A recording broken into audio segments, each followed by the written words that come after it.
Hola, ¿qué tal amigos? Bienvenidos nuevamente a este canal Fe Hebrea en Contexto. El día de hoy, como pueden ver, tengo nuevamente de invitado al profesor Eugenio Gómez Segura. ¿Cómo se encuentra, profesor? Buenas tardes, muy bien. Espero que todos estéis a punto de celebrar un buen año y vivirlo bien, que falta nos hace. Exacto, mucha falta nos hace en este mundo. Yo voy a deprimir. Profesor, muchas gracias nuevamente por aceptar esta invitación con este tema que a usted y a mí nos apasiona, nos interesa, aunque para mí es difícil. Entonces, yo sé que también para muchos de los que nos ven posiblemente, como lo dije en el primer video, sea algo difícil de tragar. Y también es importante, quiero hacer una aclaración antes de seguir, que son aproximaciones. Realmente son teorías tal vez muy sustentadas, pero ni una visión maximalista de toda la historia de Israel, ni minimalista puede ser 100% confirmada. Tristemente por la arqueología y la historia, así es, ¿verdad?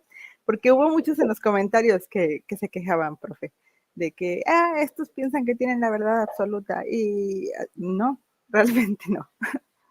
Bueno, la verdad absoluta en la cuestión de historia y sobre todo en la historia antigua es una cuestión de acuerdos. Ujú, de Eh, Según se va estudiando, van apareciendo datos nuevos. Y teniendo en cuenta lo que significa para la historia antigua la arqueología, es decir, cosas que de ninguna manera estaban a la vista, pues es sorprendente. Ahora, eso sí, yo creo que hay que tener un par de ventanas abiertas para que entre información, porque la información se está produciendo y está apareciendo a mucha velocidad en muchos casos. Hoy vamos a ver un par de cosas eh, que solo tienen 6 o 7 años de vida, digamos, de vida académica y por lo tanto vida en nuestro mundo. Antes ujú, se desconocían y ujú. eso hay que tenerlos en cuenta.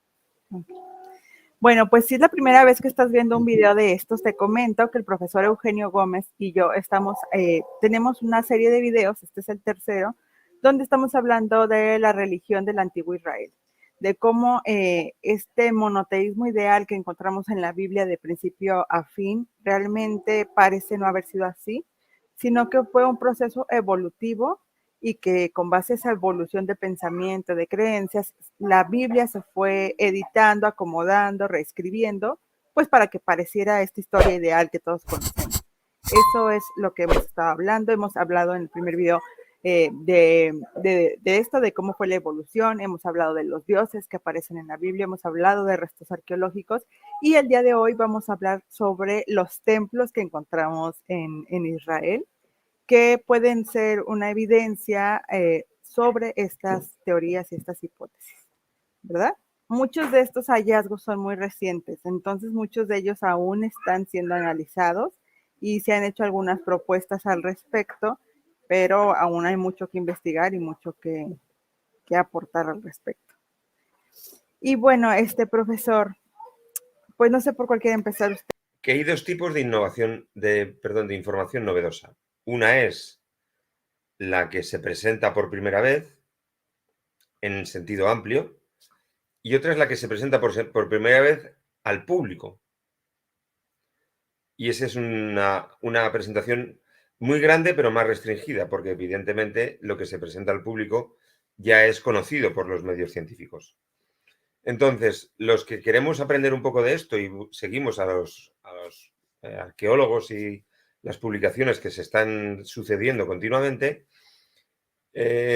vemos cosas que todavía no han llegado al público. Cuando tú hablas de ideas chocantes o personas que dicen, bueno, es que estos piensan que tienen razón, etcétera.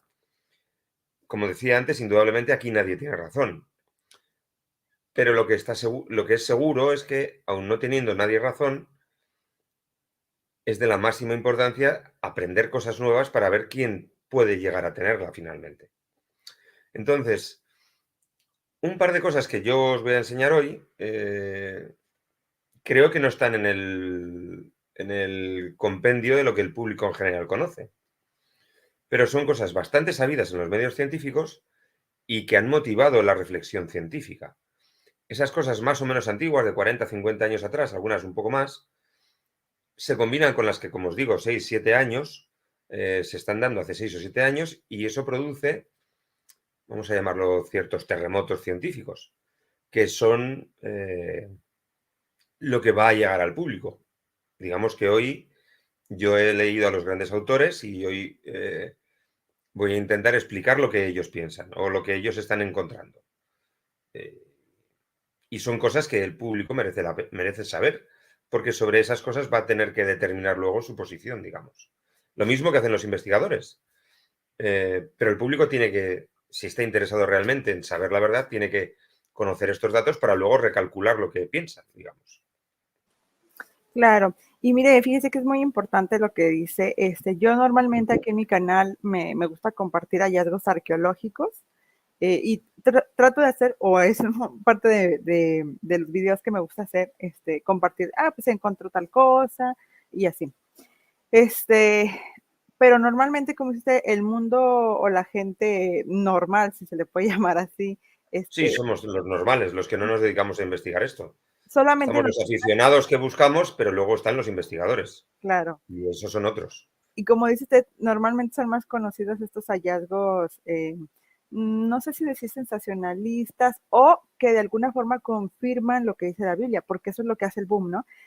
Se encontró tal cosa y esto confirma la Biblia y esa información es la que vuela, pero las otras, las que parecen contradecir, pues, ¿no? O sea, por ejemplo, ahorita de los templos que nos va a compartir, también cuando yo recién leí sobre eso, fue como que, ay, ¿cómo puede ser posible? O sea, hasta piensas que se lo inventaron, ¿no?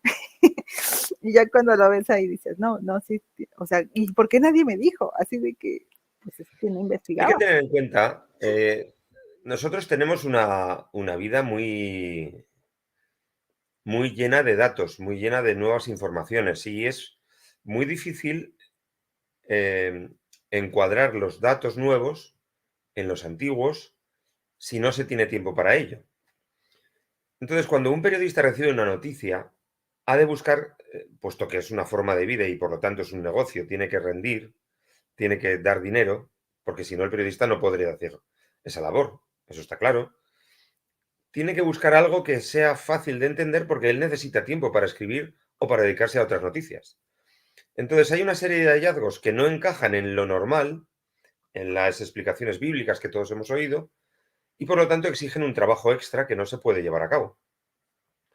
Así que el periodista que recibe esa noticia o recibe una información muy clara para no tener mucho que investigar, o si tiene que investigarlo, va a ser superado por noticias que sean más rápidas, más frecuentes, que exijan menos del oyente o del lector.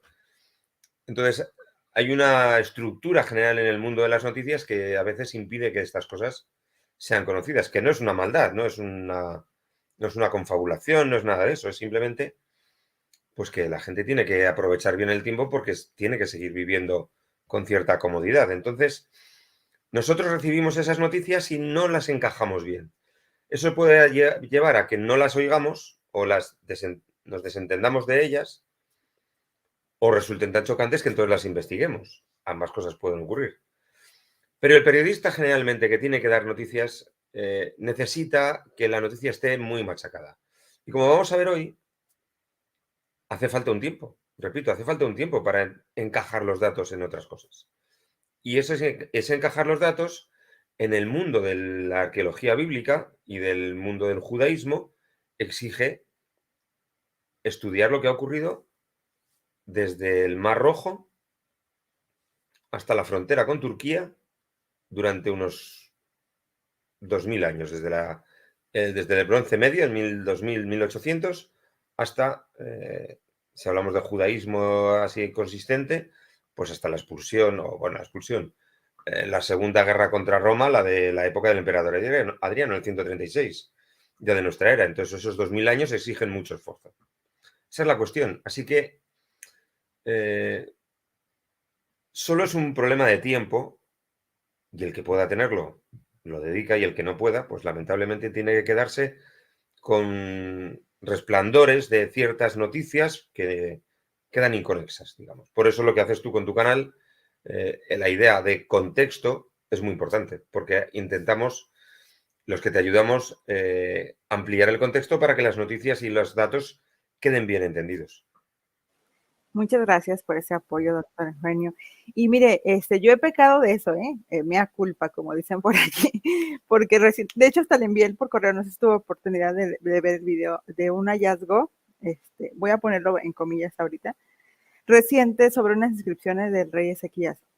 Como sí es muy sensacionalista este hallazgo, pues yo lo quise compartir porque también no es, aquí en nuestro medio latino no es muy como conocido, muy popular ese tipo de hallazgos.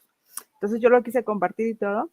Y a los días, varios arqueólogos hicieron una carta donde le pedían a los arqueólogos que hablaron de esta nota, pues de que se esperen, ¿no? Porque todavía falta la revisión por pares, faltan muchas cosas y que están haciendo mal. Están haciendo mal al hacerlo público, al hacerlo por medios televisivos y no, como dice usted, el orden que debería tener. Y lo compartí allí en mi página de Facebook, esta carta y todo, porque pues me gusta hacer de las dos formas. Digo, compartir la noticia que fue así como que, wow, la voy a compartir, pero también la otra parte, ¿no? Están obrando mal estos investigadores. No les quita el mérito de sus grados académicos ni nada, pero sí están yéndose por un camino que no es el adecuado. Entonces es importante que también nosotros como aficionados nos demos cuenta de eso, de que hay un orden y que ese orden es bueno que se respete porque eso hace más confiable los hallazgos y las interpretaciones, más que el Eso es. Pues bueno, Muy bien resumido todo. gracias. Y pues entonces, profe Eugenio, ahora sí, no sé si quiere empezar por alguna evidencia o ponernos en contexto de algún templo en particular.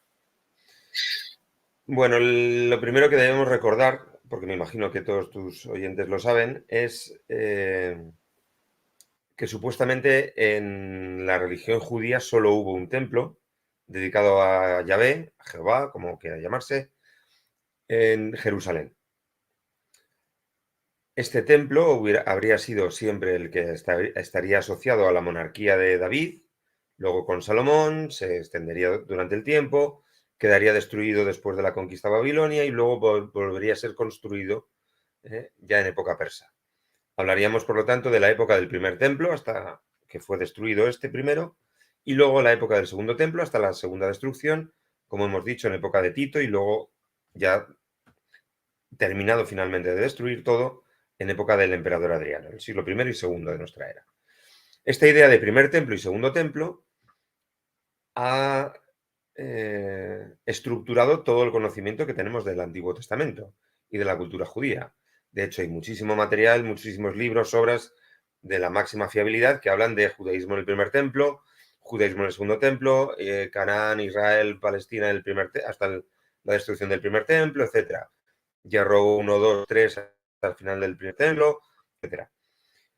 Esta idea es discutida por la propia Biblia, el Antiguo Testamento, cuando habla de los reyes que, portándose mal con Yahvé, dedican otros altares o santuarios, dedican a otras divinidades que no son Yahvé.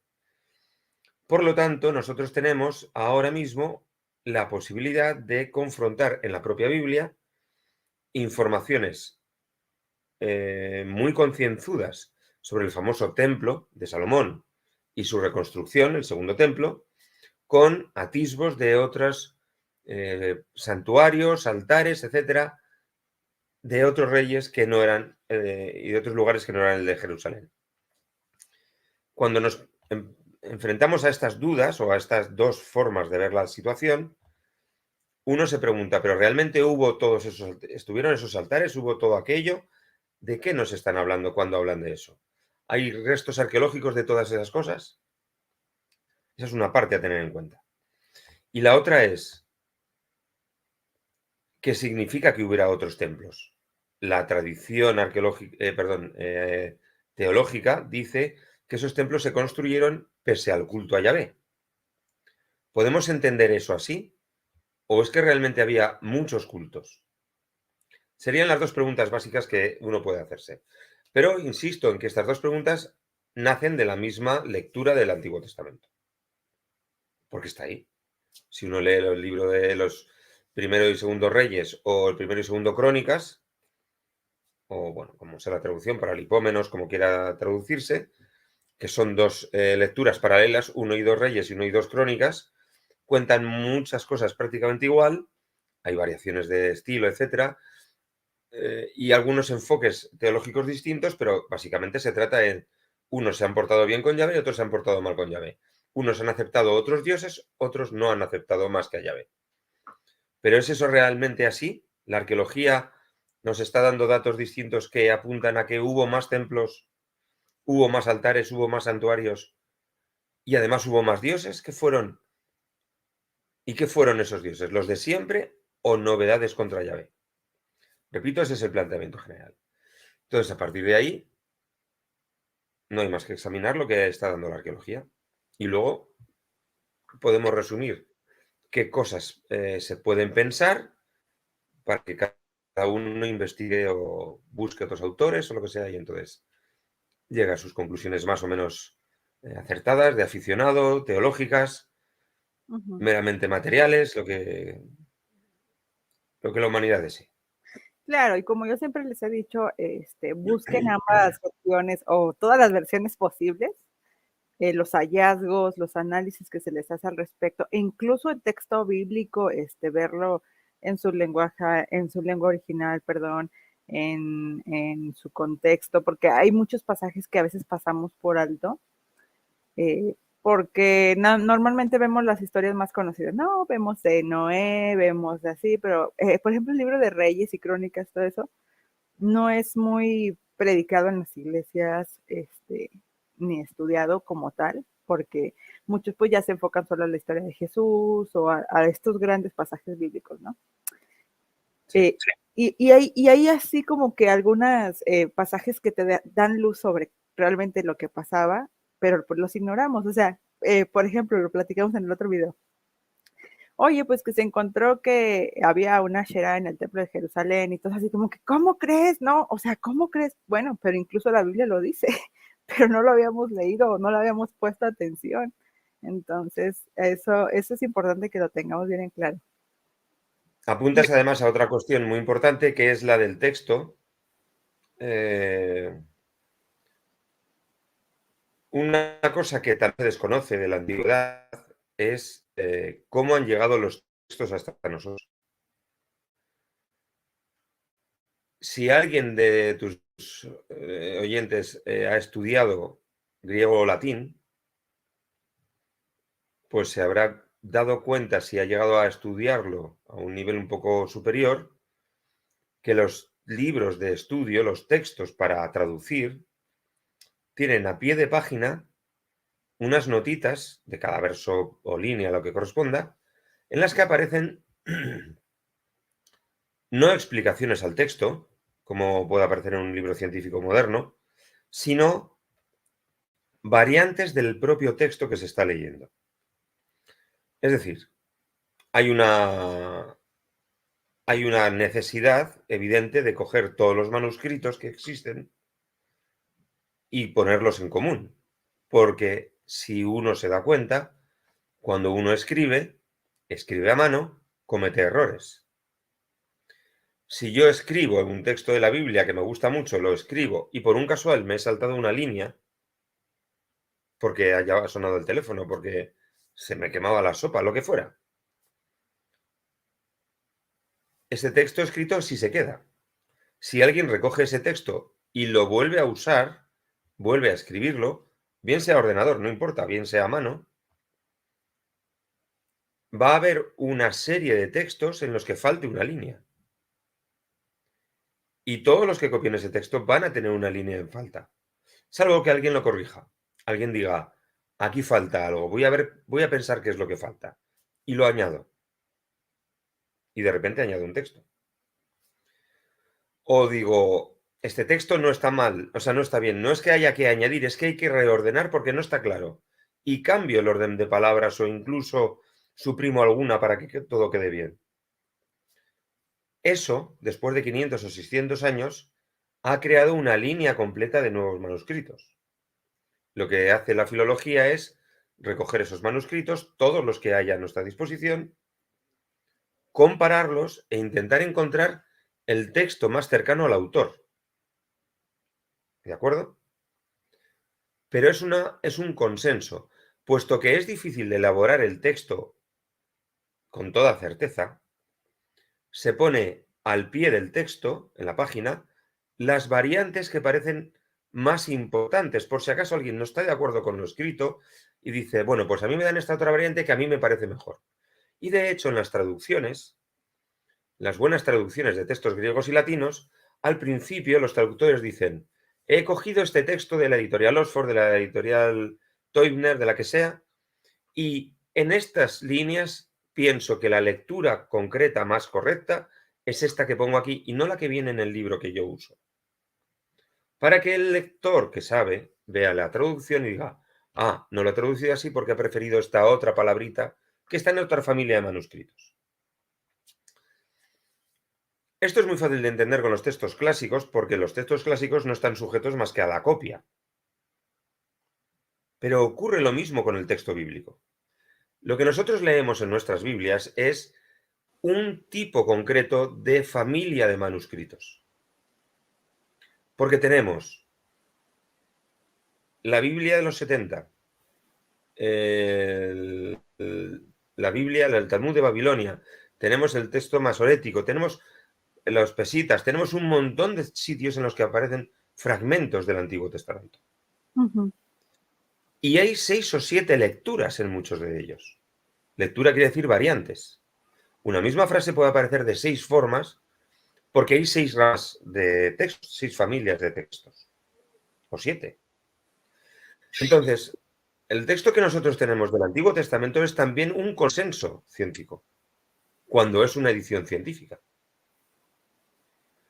De ahí que podamos ver, a propósito de lo que tú dices de Aserá, no que hubiera una diosa Aserá en el texto, en el templo, sino que el escritor ha dicho, y estaba la Aserá, poniendo el artículo la, diciendo que eso no era realmente un ser, un dios, sino un objeto, y que era, pues, un tiesto. Ujú. Pero esa tendencia en otros sitios no está confirmada y se ve que pone, y estaba Aserá, y ya no tiene el artículo la, con lo cual podría ser la estatua de la divinidad. Este problema del texto es muy importante a la hora de explicar la arqueología bíblica, porque hay muchos pasajes de los que se sabe que fueron corregidos muchas veces y hay que intentar buscar el pasaje más antiguo posible. Ujú. Creo que fue en la primera reunión que tuvimos sobre este tema, hablábamos de un par de salmos y yo decía, es que este salmo está tomado de los salmos de Ugarit, de las canciones de la poesía de Ugarit, y está aplicada a Yahvé. Y ha habido una corrección para que el texto encajara con Yahvé. Ujú. Esas correcciones son las que nos tienen que importar ahora. Cuando encontramos un texto que habla sobre un santuario, suele estar todo reconvertido hacia Yahvé. Pero eso no es lo que ocurrió, posiblemente en muchos casos. Uno de los pasajes famosos es el sueño de Jacob, cuando Jacob tiene una, supuestamente una visión de Yahvé que le dice que prepare un altar. En el Génesis 28 y capítulos 28 y 30 creo que era. Y entonces ahí, ¿qué ocurre? Que el nombre del Dios y del altar son muy curiosos porque dice, soy Dios, el altar es el de Betel. Ujú. Betel en hebreo significa casa de él. Ujú. Él sería Dios. Yo soy Dios, el de la casa de Dios. Si no pone el artículo, yo soy el Dios de la casa de Dios, nos encontraríamos con que la palabra Dios, él, sería la divinidad cananea, él. Yo soy él, el dueño de la casa de él. Y de hecho hay un autor que hace 6 años, creo que fue, publicó un artículo sobre este sueño de Jacob y este altar de Betel que dice, el altar era realmente de él. Jacob, que luego se llamará Israel, es un hombre asociado al culto de él. Ujú. Él es lo que importa en la religión del reino del norte, de Israel. El altar de Betel, la casa de él, es realmente el altar del dios El. Así que es muy importante, junto a la información que yo dé arqueológica, tener en cuenta que es tan relevante, por lo menos, tener algunos conocimientos sobre lo que significa leer un texto antiguo y cómo se elabora el texto antiguo para que nos lo traduzcan. Es muy importante, porque las inclusiones, las modificaciones, las supresiones, añadidos, cambios de lugar, de palabras, dan sentidos distintos a los temas.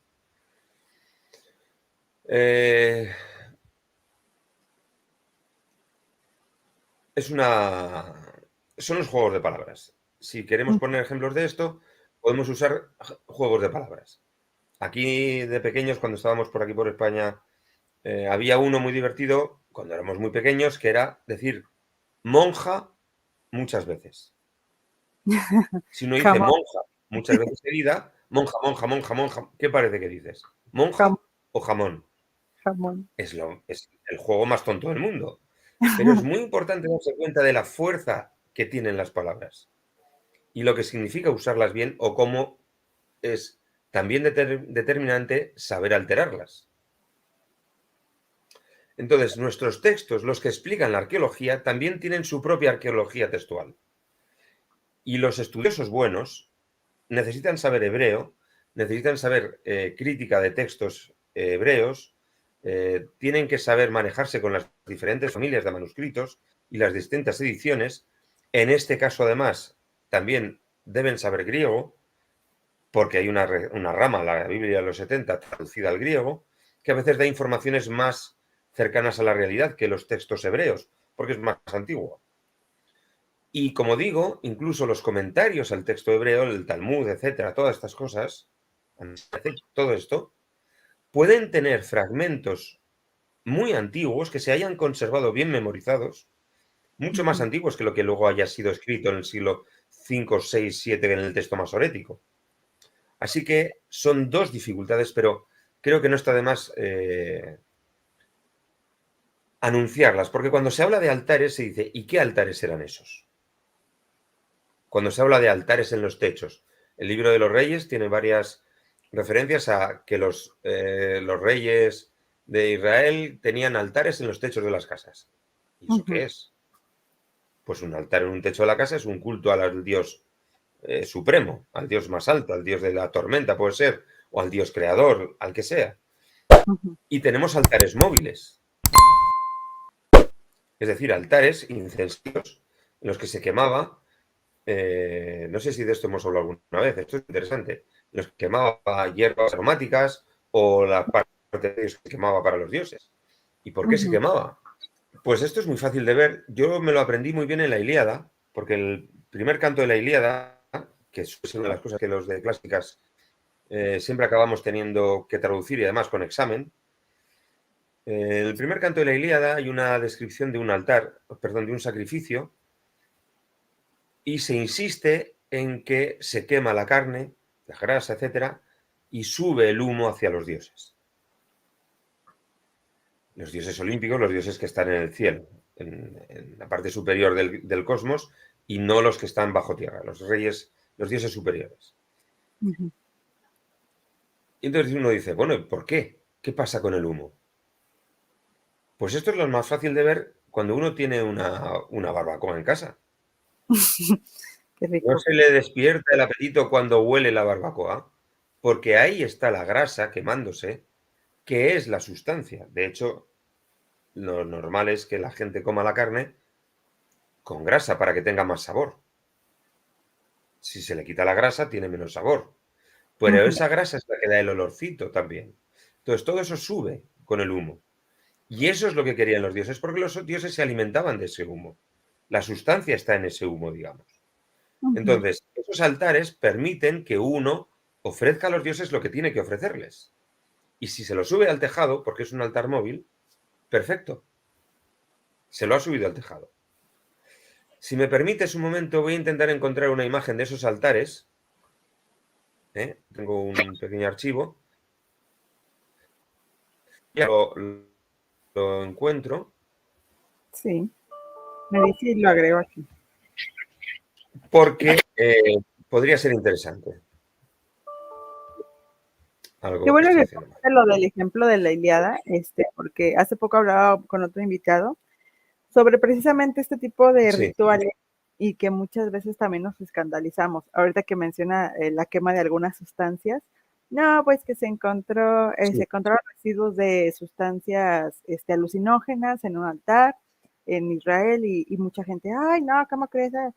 Pero era lo normal, ¿no? O sea, no es que Israel fuese el único y diferente, como dicen, único y diferente, sino que era lo normal, o sea, se quemaban, la Biblia lo habla, ¿no? Inciensos, plantas, carnes, todo esto subía y muchas veces ese olor pues afectaba también a los sacerdotes, ¿no? Pues están allí, o a los oficiantes del culto.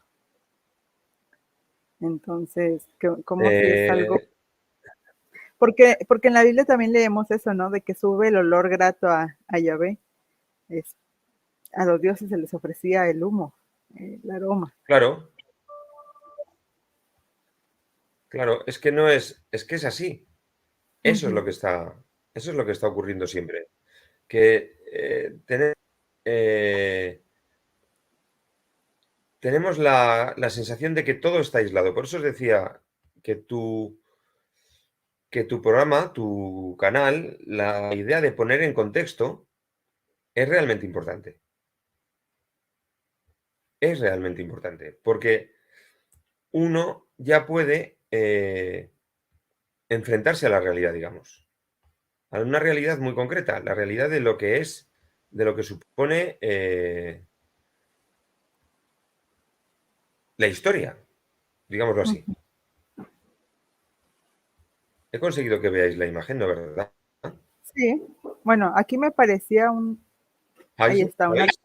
altares ¿Veis, como de 4 veis puntas, ahora? ajá, Esta es la imagen. Estaba dando antes vueltas un poco tontamente.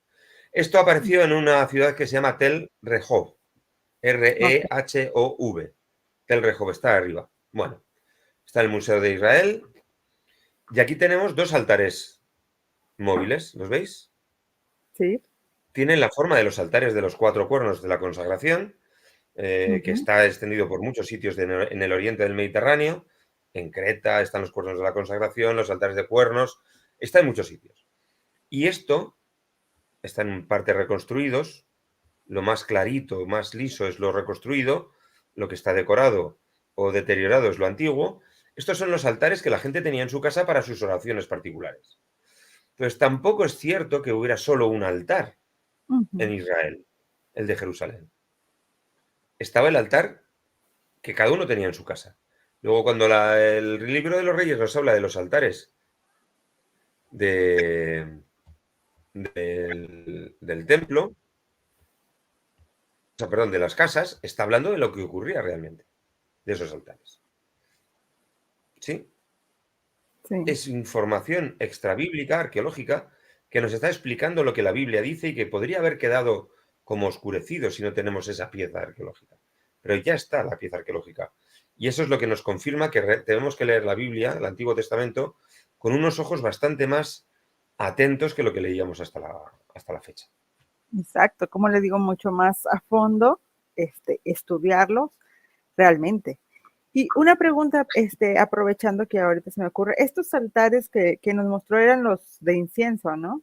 De hecho, cuando se hace Sí, la de reconstrucción incienso, pero para quemar cualquier otra cosa, ¿eh? O sea, no son allí, grandes, evidentemente. en esos también era posible que se quemaran sacrificios de animal, o esos ya eran en los que normalmente se han encontrado de piedra grandes. El, el concepto animal es el que tienes que revisar. Ok. Porque tú puedes revisar, tú puedes sacrificar un buey, un toro, una vaca, una ternera, que son grandes y evidentemente no caben ahí, pero Ujú, también puedes sacrificar palomas. ujú, Y ok. entonces ya estamos hablando de otra cosa. Y el sacrificio de palomas es un sacrificio que existe en el mundo antiguo. A las divinidades femeninas se les suele sacrificar palomas, por Ujú, ejemplo. Entonces depende de lo que quieras sacrificar. Estos son más bien incensarios ujú, para quemar hierbas, etcétera, y santificar el aire hablando de lo que hemos hablado antes del humo y de lo que conlleva que el humo esté transmitiendo cosas, santificar el aire, los inciensos, las mirras, eliminando impurezas del ambiente para que la divinidad se fije en el creyente, digamos. Fíjese, y de hecho en la Biblia encontramos en la ley de Moisés sacrificios también de palomas. Normalmente se utiliza para algunos rituales de purificación, pero lo especifican como que es para el sacrificio como de los pobres, ¿no? El sacrificio Claro. de los desposeídos. Incluso en algunas partes dice que si no tienes para el sacrificio animal, podrías sacrificar harina, entonces Claro. suplía al animal. O si alguno no tenía ni siquiera para comprar una paloma, podía encontrar una paloma de barro, comprar o fabricar una palomita de barro, lo que sea. Uh-huh. Eso también está en toda la arqueología clásica. Hay miles de ofrendas, miles y miles de ofrendas de animales, de gente que no podía pagar un animal. Estoy recordando ahora concretamente en el santuario de Olimpia, el santuario de Júpiter, perdón, de Zeus, que también tiene otro altar de la diosa Hera y algún otro más, pero en concreto a Zeus se le sacrificaron muchísimos toros o bueyes, pero hay cientos de sacrificios que no son en realidad sacrificios, sino ofrendas de toros en forma de bronce o toros en forma de cerámica. De eso luego vamos a ver un par de detalles. Porque no se tenía dinero. Entonces uno ofrecía eso al templo. Okay. El bronce era una riqueza y por lo tanto se guardaba para cuando hacía falta, pues reparación de alguna cosa de los templos, pues se acuñaba moneda, se fundía y se acuñaba moneda, o se vendía, o las cosas de oro también. Con ellas se vendían, esas se vendían y se hacían con ellas las reparaciones necesarias, era parte del culto. Pero no olvidemos que todo el que quisiera sacrificar tenía que poder sacrificar algo. Y si no podía sacrificar un animal, tenía que poder entregar algo a cambio a la divinidad. Uh-huh. Y los recursos son muy grandes, muy, muy grandes. Es una de las razones por las que cuando uno va a ver santuarios y museos de Santa, esto es fácil, porque se ha invertido muchísimo tiempo y dinero en todo esto, conviene ver las vitrinas de las cosas pequeñitas, no las grandes estatuas nada más. Uh-huh. Porque en las vitrinas aparecen todas estas piezas pequeñitas que sí tienen significado en el culto, el yacimiento concreto, y que permiten tener un panorama de todo lo que ocurría en todo el Mediterráneo. En el Mediterráneo, porque es lo que yo he visto. No he podido ir nunca a América, entonces no he visto ningún museo americano. Pero me imagino que tienen que estar estas ofrendas también, porque es información viva, digamos. Claro. Pues cuando guste venir, aquí lo recibimos con los brazos abiertos en México. ¿Vale? Además, la comida mexicana es una cosa la que he comido aquí en España me apasiona. Estoy Qué bueno. deseando comer buena comida mexicana con alguna abuelita, alguna cosa así que me haga que realmente cocine como hay que cocinar, con fuego de verdad y algo bueno. Claro. Pero De hecho, vamos a mande. mirar si te parece los que Se corta un poco. ¿Me puede repetir lo se que dice? ve. Que ¿Mapa? si te parece vamos a ver este panorama de templos. Sí, el Sí. mapa de Canaán. Uh-huh. Entonces voy a pasar una Ahí. serie de diapositivas para contextualizar, ¿de acuerdo? Ok, perfecto. Para que veamos cómo es este mundo antiguo. ¿Sí? Perfecto. Sí, sí, se ve. Bueno, aquí Aquí lo tenemos un plano que tiene que ver con lo que he dicho al principio, no desde el Mar Rojo, porque no aparece en el plano, pero sí fijaos en Jerusalén y el Mar Muerto ahí abajo, hasta la frontera con Turquía, donde hay 3 lugares: Ain Dara, Tayinat y Alepo. En el centro está Damasco, la capital de Siria. Bueno, yo voy a mostraros ahora imágenes de Ain Dara y de Tayinat. ¿Por qué lo hago? Para que veáis que desde el norte hasta el sur hay un tipo concreto, digamos, de templo. Una Uh-huh. cosa que se extiende. A lo largo de 12, 10 siglos se repite este tipo de templo. Ok. Este es el templo de Tayinat. El templo de Tayinat, que en este caso es de la época neoasiria, así que hacia el siglo X-IX a.C., el 8. Recordemos que los asirios en el siglo VIII entran en Israel y conquistan 730 y tantos, conquistan Samaria y destruyen el reino de Israel del norte. Este es un templo neoasirio, pero en realidad es de la cultura que está aquí en el norte de Canaán. Fijémonos en que tiene, en la imagen de la izquierda, que es el plano, tiene un porche, llamémoslo así, o vestíbulo, cubierto. Aquí tenemos una base para una columna, tiene unas escaleras a la entrada, aquí está la parte cubierta, luego tiene la puerta, una habitación primera o vestíbulo, y luego la habitación más importante, que es donde está la estatua de la divinidad. Si lo vemos aquí en la imagen, esta es a la derecha la base donde se alojaba la columna, las 3 escaleras de entrada, el vestíbulo y luego ya la habitación central. Y fijémonos cómo aquí claramente hay una habitación que tiene un podio donde tendría que haber una estatua de la divinidad. Estos templos además pueden tener decoración en la parte baja, tienen sillares, suelen ser de basalto, que es una piedra volcánica que incide en la idea de la unión de tierra y cielo, porque lo que sale de las profundidades de la tierra es expulsado por el volcán y luego cae a tierra. Entonces es una piedra simbólica, muy simbólica el basalto. Y puede haber incluso aquí unos asientos adosados a la pared para depositar cosas, depositar ofrendas, depositar estatuas de otras divinidades. Lo curioso es que aquí tenéis el templo de Tayinat, que es este que está aquí, o un ejemplo más, está unido a un palacio. ¿Sí? Sí. Este palacio tiene otro vestíbulo con columnas, se llega a un patio interior y luego aquí está la sala del trono. Okay. Es decir, los templos más importantes son asociados a la estructura política más importante. Entendemos que los reyes, o si son zonas conquistadas, a los gobernadores que ocupan el lugar de los reyes, etc. Si vamos ahora a Indara, en Indara tenemos un templo neohitita y también neoasirio. Estamos hablando de eso, del siglo X, 8 a.C. Este es un templo monstruoso que lamentablemente no hemos podido ver casi nadie porque Siria ahora está como está. Sí, bueno. Pero fijémonos en que todas estas piedras que tiene aquí se ven que están decoradas con esculturas. Aquí hay leones, por ejemplo, donde está la flecha. Aquí hay otros grandes leones en la puerta. Son de basalto. Indara es un montículo, una colina que tiene una ciudad alta arriba en la cual está este gran templo.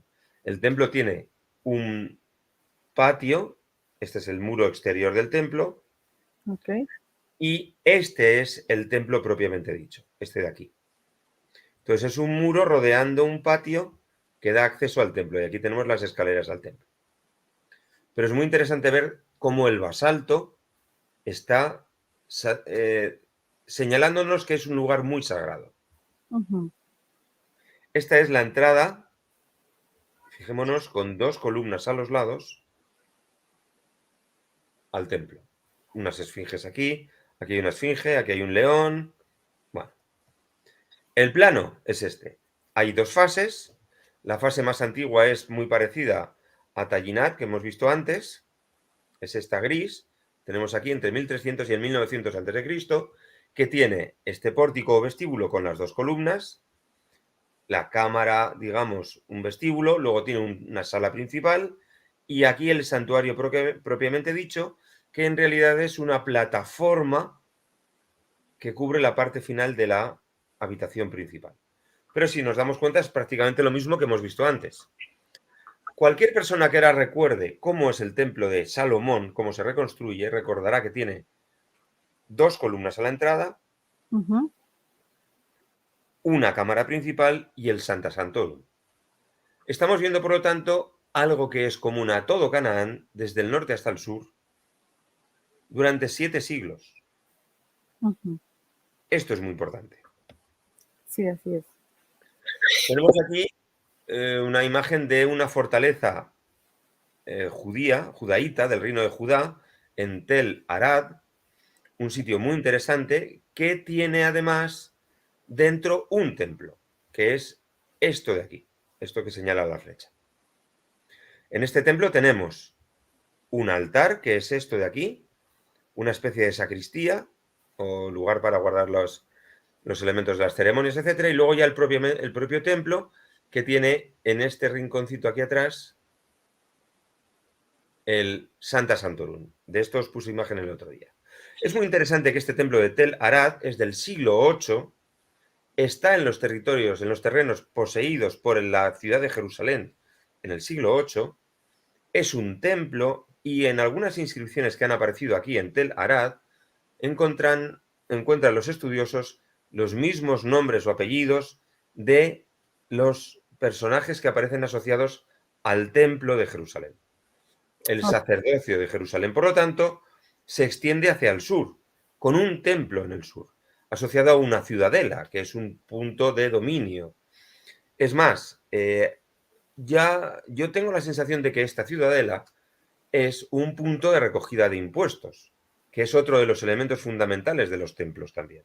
La administración de los templos incorporaba la recepción y almacenamiento de granos, etcétera, de impuestos en forma material, en forma de grano, repito, de ofrendas de material, para que en caso de hambrunas o lo que fuera, desde el templo se redistribuyera alimento a la población, pero no deja de ser un receptor de impuestos, que es muy importante, asociado por nombres concretos al templo de Jerusalén, en las mismas fechas en las que solo debería haber un templo en Jerusalén y dentro del territorio de Jerusalén, de Judá. Aquí tenemos la estructura general. Tenemos el patio que hemos visto con la puertecita. Fijémonos otra vez, la puertecita, el altar y el templo en sí. La puertecita, este es el altar, aquí está la entrada a lo que yo llamaba la sacristía, y luego esta es la entrada al templo, la puerta al templo, que solo tiene una habitación alargada y aquí el Santa Santorum, que ya vimos el otro día. Este Santa Santorum tiene dos altares, uno mayor que otro, y se han reconstruido dos estelas que significarían la divinidad. Pero tenemos dos altares y dos estelas, lo cual plantea un nuevo problema. ¿A quién estaba dedicado este templo? Porque también asumimos que los templos son de Yahvé, Jehová. Pero ¿desde cuándo Yahvé, Jehová, tiene dos altares con tanta diferencia uno de otro? No tiene tampoco lógica. Así que es posible que haya una pareja divina, como ya habíamos dicho en un vídeo anterior tuyo. Vale.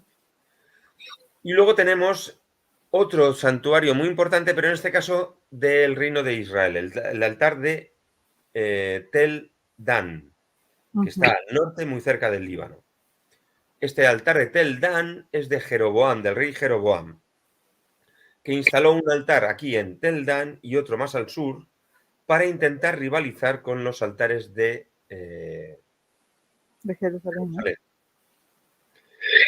El asunto es interesante porque, como vemos, tenemos una estructura muy parecida en altar y en el eje del templo, además situado, de tal manera que está clara que la determinación entre altar y templo. Y este templo con estas dos puertas y tres habitaciones realmente, que plantea muchas cosas, porque aquí se ha restaurado también un culto a un toro, y se plantea desde cuándo y qué divinidad hay aquí, si es una divinidad como él, el dios él, o acabó entrando Yahvé.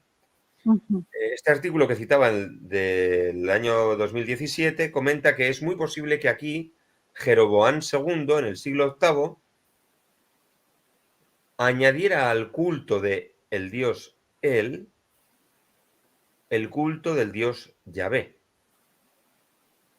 Él plantea que Yahvé entró a este lugar como una divinidad más de las que estaban asociadas al templo, pero que la divinidad principal era el dios él.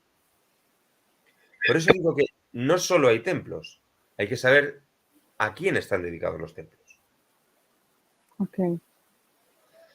Y el último, el más importante quizá de lo que yo pueda mostraros hoy, así en esta parte, es esta extraña ruina que tenemos aquí, que es el famosísimo ya en 6 años, 7, templo de Tel Moza, Moza, M-O-T-Z-A o M-O-Z-A, depende de cómo se te escriba, por lo que yo he visto.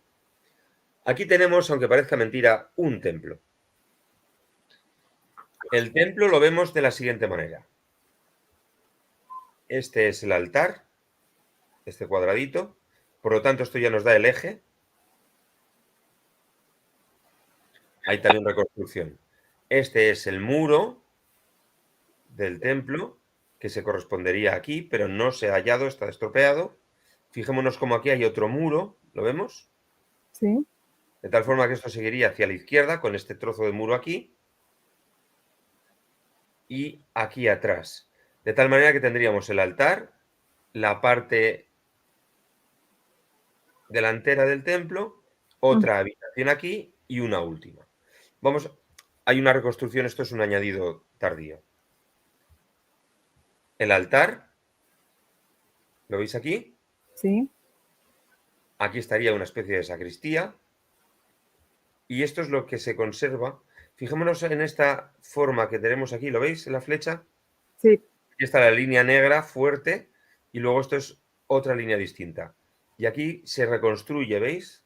Lo punteado es lo reconstruido. Lo que está más negro es lo que se ha hallado.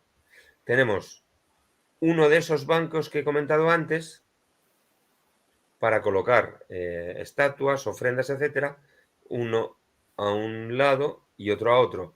Y fijémonos en que se ha encontrado una base, esta piedra aquí redonda es la base de una de las columnas y se ha reconstruido la otra.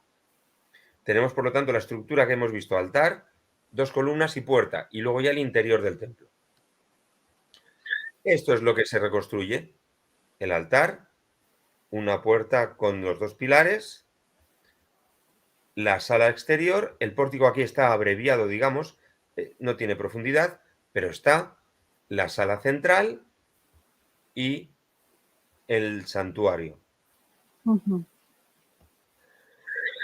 Al haber encontrado este pozo, que está aquí, esta favisa, que es un pozo de ofrendas, también se ha hallado, bueno, aquí se puede ver un aspecto, perdón, que olvidaba de comentar, es que este templo no solo es del hierro II del siglo VIII, 9-8, es que es también usado a final del siglo VIII, el hierro 2B, hacia el año 700, y es reparado y mejorado.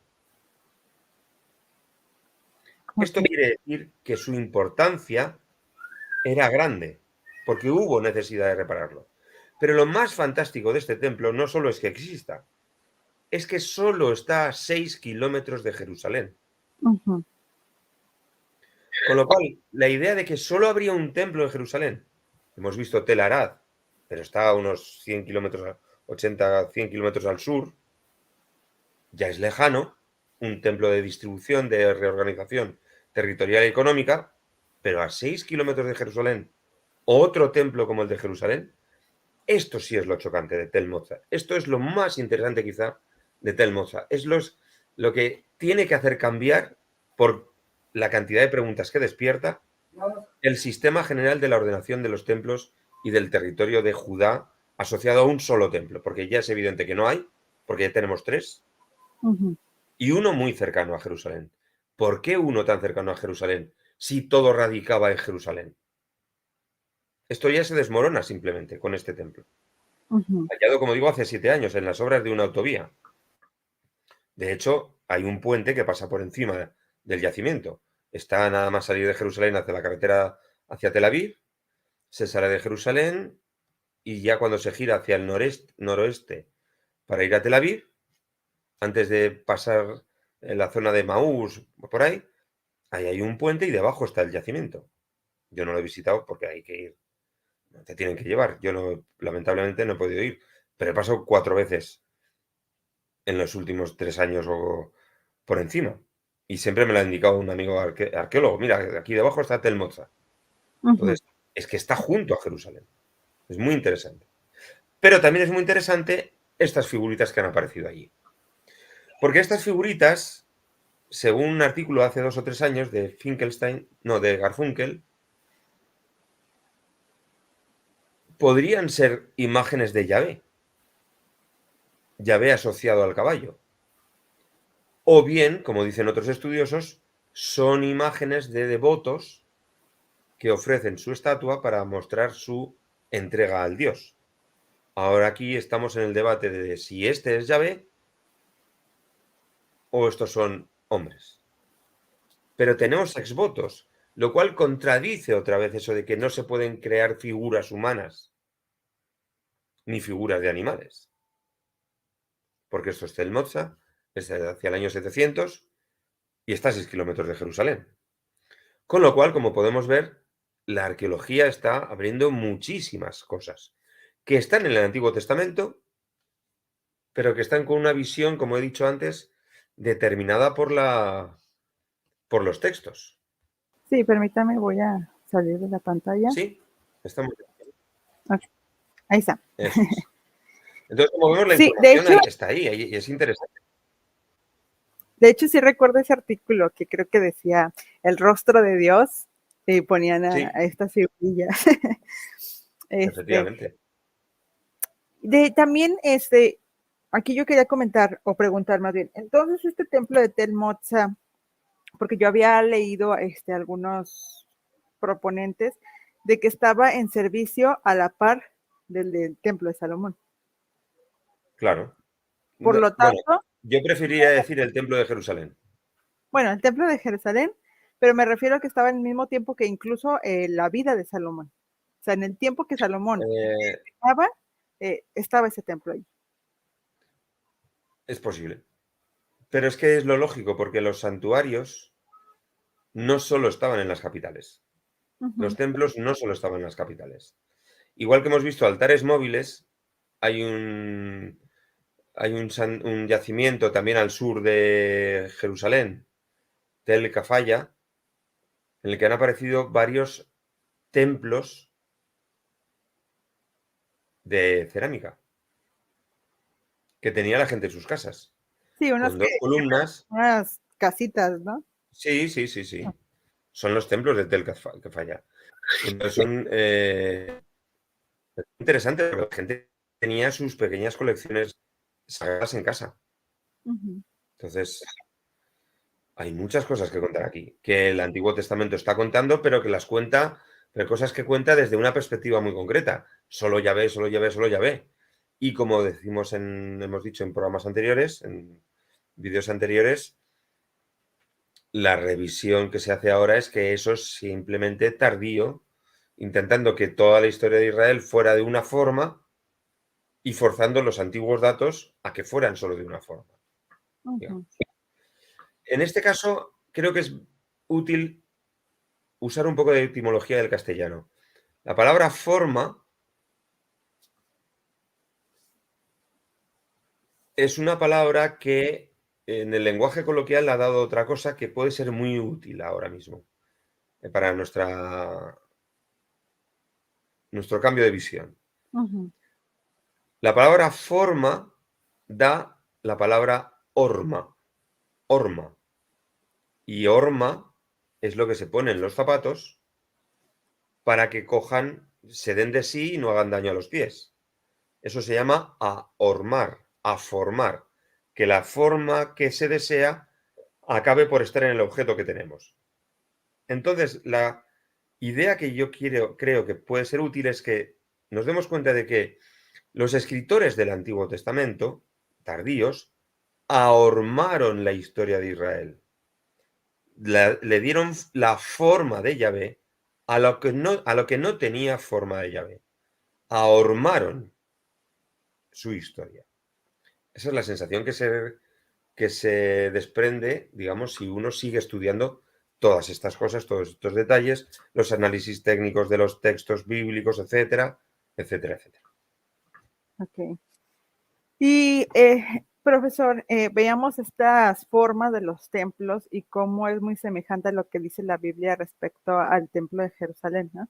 sea, que tenía su altar, su lugar santo y el lugar santísimo. Entonces vemos eso, como dice usted, que algo no era el único y especial, sino que era común, al menos la estructura de los templos, la forma que se... Desde el norte de Canaán hasta el sur de Canaán, de la frontera con Turquía hasta el desierto del Negev. Muchos kilómetros de comunidad. Y bueno, ahí podemos ver lo que habíamos platicado también de este lado humano, de este lado cultural de Israel. O sea, no es tampoco para que entren en pánico de que, ay, no, lo copiaron a templos paganos, porque se ponen muchos así en ese plan de, ay, entonces era un templo igual a los paganos, y no, o sea, era lo normal o así era su concepción. Es como aquí, por ejemplo, en México tenemos muchas pirámides, en las cuales tienen la escalera, que de hecho se parecen también a los zigurats. y vemos el patrón en diferentes tamaños y formas, pero era como el patrón, esa es la palabra, de un santuario, de un templo. Una preguntita, profe. Y este templo de Tel Motza, también cuando yo la primera vez que supe de él, muchos decían que este era el templo verdadero de Salomón. O sea, también lo planteaban así como que este es el verdadero templo de Salomón. Después lo cambiaron de lugar en teoría, hipotéticamente, pero este es el verdadero. Yo creo que también eso es caer en otro tipo de sensacionalismo, ¿no? O quererle dar un tinte que no tiene realmente. Es una buena etiqueta para llamar la atención. Sí. Claro. Y las figurillas, bueno, había visto que también habían encontrado un Baal en ese templo. Bueno, unos pies de un Baal, me parece. Entonces, pues, que estuvieran los dos, ¿no? Sí, tomamos que las figuras... Lo normal es que en los templos antiguos hubiera varias estatuas de varias divinidades. Es muy caro construir un templo, así que es mejor aprovecharlo para todos. Claro. Esa es una reflexión básica. Es muy caro, hay que utilizarlo bien. En la misma Acrópolis de Atenas, el llamado Erecteion, el famoso templo de las Cariátides, tenía varios cultos en él, 6 o 7 cultos. Así que... Y esos tenían más dinero, como para no tenerlo estos. Profe, una de las críticas que le hacen a Salomón en el texto bíblico es que él construyó otros santuarios a otros dioses. ¿Es posible que este santuario fuese construido o mandado a hacer por Salomón? Para resolver esa pregunta, primero hay que resolver el problema de Salomón. Okay. Y tus oyentes ya sabrán lo del maximalismo y el minimalismo en la historia bíblica. Así que primero resolvamos eso y después podremos resolver el problema de si fue de Tel Motza, o la pregunta de Tel Motza es una obra salomónica o no. Y por ahora el debate continúa. Claro. Si estás viendo este video y no sabes lo que es el maximalismo o el minimalismo, tengo un video que se llama Arqueología Bíblica y ahí tocamos un poco de lo que son. Pero si te gustaría que ahondemos más en este tema, recuerda dejármelo también en los comentarios y así ya podemos hacer un video respecto a las escuelas estas de maximalistas y minimalistas, porque también se llegan a ciertas guerras encarnizadas, ¿no? Entre arqueólogos a veces al interpretar hallazgos, etcétera. Está muy interesante, muy apasionante también. Okay, sí, cuando hablas con... es muy interesante que dos personas o sea, que dos integrantes de uno de los bandos contrarios, quiero decir, hablen a la vez del mismo hallazgo. Es muy bonito, porque hay buenas razones en todas partes. Entonces, eso no quiere decir que todos tengan razón. Algunos tienen razón en unas cosas, otros en otras. Y cuando se conjugan, las cosas son muy interesantes. Está muy bien. Sí, de hecho también hay especialistas que están como en esta parte media, ¿no? Que no se decantan tanto por uno y tratan de ser, pero normalmente sí, estos dos bandos, como dice usted, es importante escucharlos a ambos, como hemos dicho, para que ya ustedes también hagan su propio juicio. Y pues los restos arqueológicos ahí están, esperemos que salgan más para poder conocer más de este pasado. Profesor, había una preguntita que se me estaba pasando, permítame.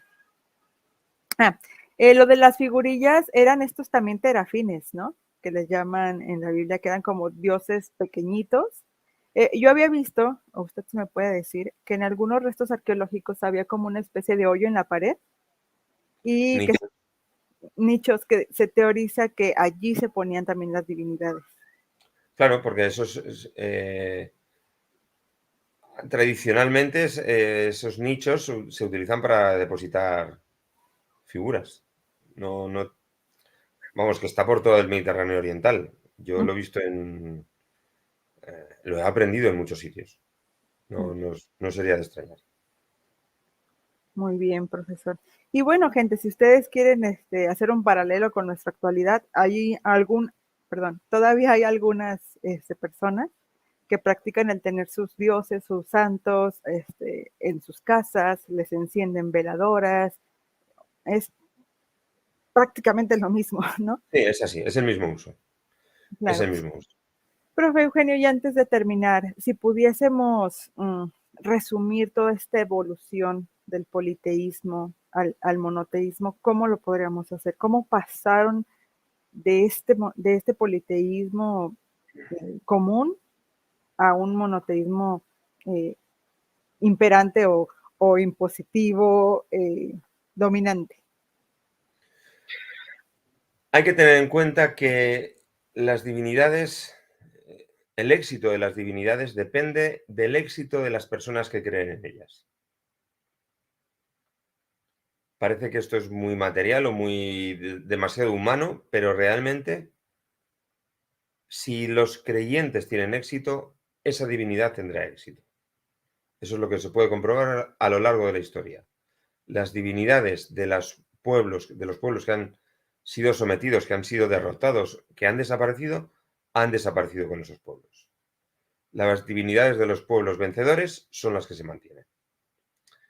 Si esto lo tenemos en cuenta, podemos pensar qué divinidades había antes y qué divinidades hubo después. Hubo momentos en la historia en los que los cananeos, con su panteón clásico, dominaban unas zonas concretas del mundo, en concreto la ribera oriental del Mediterráneo. Pero en esos grupos hubo subgrupos que podían tener divinidades extranjeras. Uno de esos grupos es el del reino de Judá y el reino de Israel, pero más el de Judá, que está más situado hacia el sur y al este y más cerca de lo que parece el origen de Yahvé, que es el sureste de Israel, el desierto del sureste de Israel. Cuando el pueblo de Judá, los judaítas, sobreviven al reino de Israel, los israelitas, está claro que pueden decir que su divinidad les ha ayudado, la que es más propia de ellos respecto al entorno. Y se reforzaría entonces el culto a Yahvé. Esto quiere decir que Yahvé convivió con otras divinidades, que en un principio fue un dios menor y que después se convirtió en un dios mayor. Como los que escribieron los textos son de Judá, fundamentalmente, la presencia de Yahvé tiene que ser mayor porque era su dios principal. Y pasado el tiempo, cuando ya fueron exiliados a Babilonia, y Yahvé era lo que más los distinguía del resto, solo podían centrarse en Yahvé para intentar sobrevivir de la forma más judaíta posible. Por lo tanto, el centrarse en ese Dios los aisló de cualquier otra divinidad, vamos a decir. Y cuando los judaítas volvieron al reino de Judá, a la provincia ya persa de Judá, intentaron que todo el mundo cumpliera con el Dios que había beneficiado a los judaítas de Babilonia. Y de ahí arrancaría la exigencia del monoteísmo, a partir del 450 o el 400 a.C. Eso en un resumen. Pero algunos aún critican esto como una monolatría, es decir, bueno, hay más dioses, pero nos vamos a enfocar en Yahvé, Yahvé va a ser el más grande. ¿En qué momento se empieza a concebir que realmente no hay otro más que uno? No sé si me explique, o sea, que no hay ni siquiera la Siglo posibilidad. IV. En el Cuarto, siglo IV. ok. Bueno, porque le decía porque algunos han planteado que realmente esto llegó hasta que tuvieron contacto ya con los griegos como tal y con el pensamiento más filosófico. Lo que pasa es que la filosofía griega llevaba tiempo pensando esto y entonces